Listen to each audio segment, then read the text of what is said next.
Yes, indeed. While we do tackle and look into the quantitative data when it comes to employment in the country, it's also important to consider qualitatively how we are doing. Now, while competitive salaries and traditional benefits remain important, many Gen Z and millennial employees are increasingly looking out for something more profound from their careers. A sense of purpose is what they're looking for. This shift is prompting companies to rethink their corporate policies and also integrate social impact into their core missions. And this in a bid, of course, to attract and retain top talent. A recently released Deloitte Global 2024 Gen Z and Millennials survey has unveiled that a majority of Gen Zs and Millennials are prioritizing purpose-driven work, and they are increasingly willing to turn down opportunities that don't align with their values. So the question is, are Indian employers ready for this kind of change? Let's discuss this. And for that, we have Krishnendu Chatterjee with us. He's Vice President at TeamLease. Also, Samir Parikh is with us. He's founder of NamanHR. Gentlemen, thank you for joining us. Do tell us, first, let me come to you, Samir Parikh. How significant is this shift that we are talking about through this Deloitte report and what it's indicating? I don't know if you can call it a shift, but this is where millennials and Gen Zs are seeking purpose over paychecks. And this despite the fact that cost of living has been climbing higher, hasn't it? Yeah, thanks, Vikram, for this important discussion. In fact, I'm actually not that much surprised with this, if you call it a shift, because the way things are happening all around us, Gen Z and millennials are really calling the shots in terms of the way we are thinking and the way we need to change our thinking for the purpose of the organization, the kind of value systems that the organizations practice. So I'm really not that surprised. In fact, I don't see that they are selecting purpose against paychecks. So even if you study the report which you are referring to, there is a very interesting statistics given there for the promoter score of employees.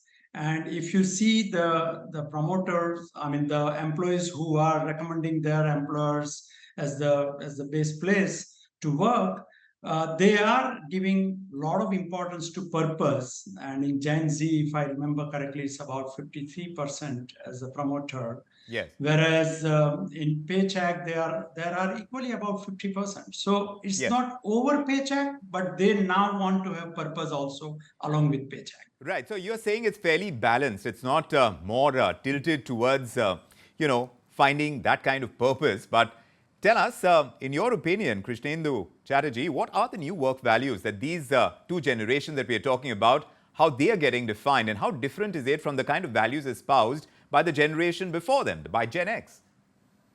So good evening, Vikram. Thank you for having me in your show. Probably we guys are part of the Gen X, and our families. Our parents before that. I guess there has been a transition which has happened over a period of time where the struggle from roti kapda makan has now moved on.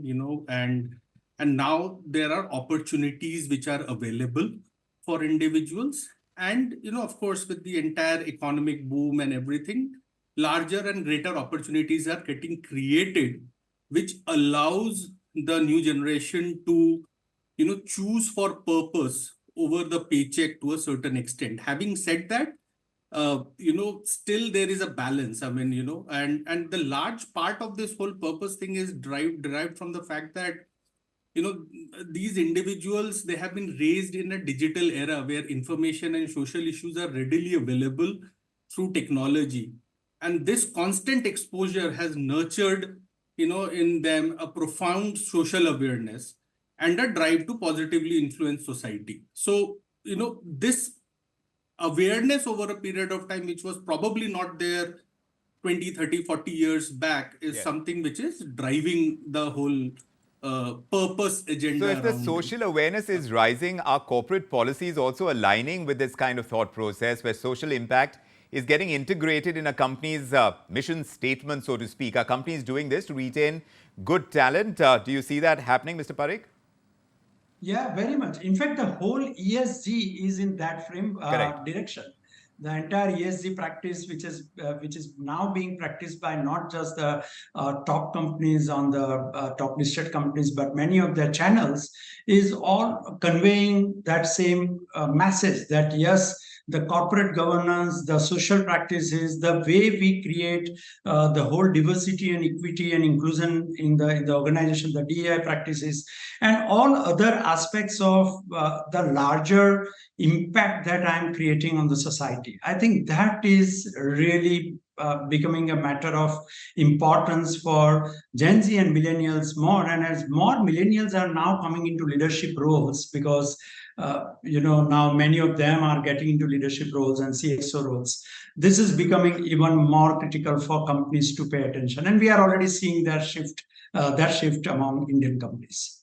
How have you seen it, Mr. Chatterjee? Because if this part of the workforce is increasingly concerned about, negative environmental impact or non-inclusive practices within a company, or perhaps insufficient support for mental well-being or that work-life balance that is constantly talked about, is there a fallout for certain sectors, certain companies that don't rise to these concerns? Are they likely to face lower productivity for one?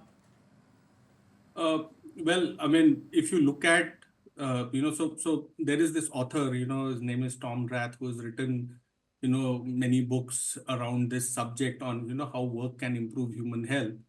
And, in one of the books, Life's Greatest Question, he has coined a term, working to live, right? And he feels that, working to live has a huge negative impact, both from an individual perspective and from an employer perspective as well. And it has tangible losses attached to it. And, and I guess now all the organizations, while the new age organizations are already adopting it, I mean, when they start with this. I guess the traditional organizations, specifically, if I may say a manufacturing setup or an industrial setup, even they are adopting the same thing. And, as a staffing and HR solutions company, we do, discuss similar issues and challenges with various organizations. And, we have seen instances where, a purpose is kind of imbibed into, the DNA of the organization. A lot of manufacturing organizations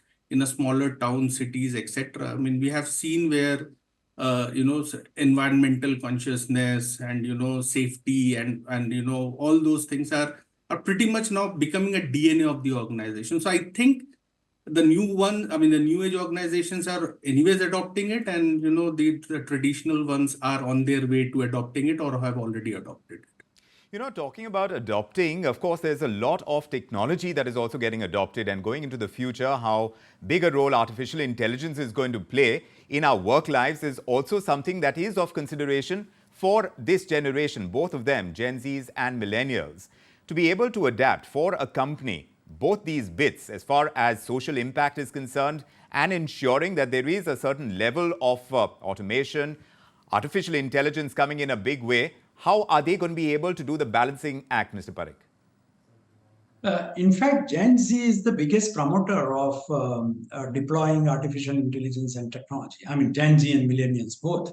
So they are, they are the levers, or they are the promoters of this kind of shift that even the manufacturing organizations or otherwise, or the traditional organizations, that need to really shift. So I see technology as not the reason, but a tool with Gen Z and millennials, and with that great awareness that they have, and the kind of environment and the ecosystem in which they are growing, and the kind of access that they have, they are the ones who are really impacting that kind of digital literacy and telling the organization that ride on that digital literacy to even discover the purpose why we are doing what we are doing.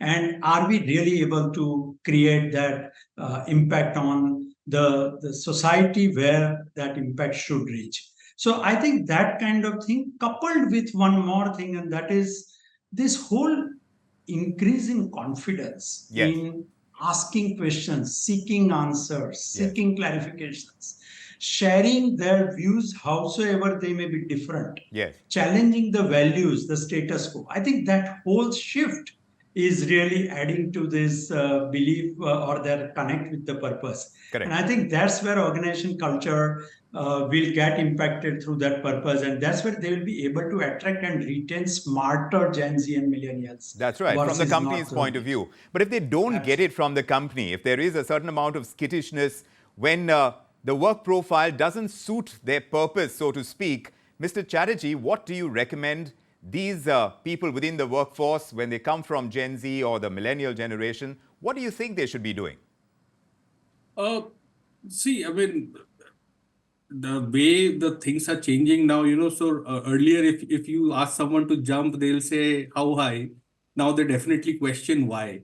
And I mean, if again, if I have to go through the Deloitte data and some other studies which have been done, we have seen that, it leads to attrition. Of course, one thing, you have a bunch of unhappy employees who are not aligned to the purpose of the organization. However, in the same case, we have also seen that people who have hired, people with such purpose and are kind of aligned as an employer, the retention rates have gone up considerably. So I think it's a great example and a data point, for organizations who are yet to align themselves to the purpose, and definitely an opportunity for them to have high retention, because attrition is one thing which, I mean, while we feel that, the Indeed. attrition is largely driven by,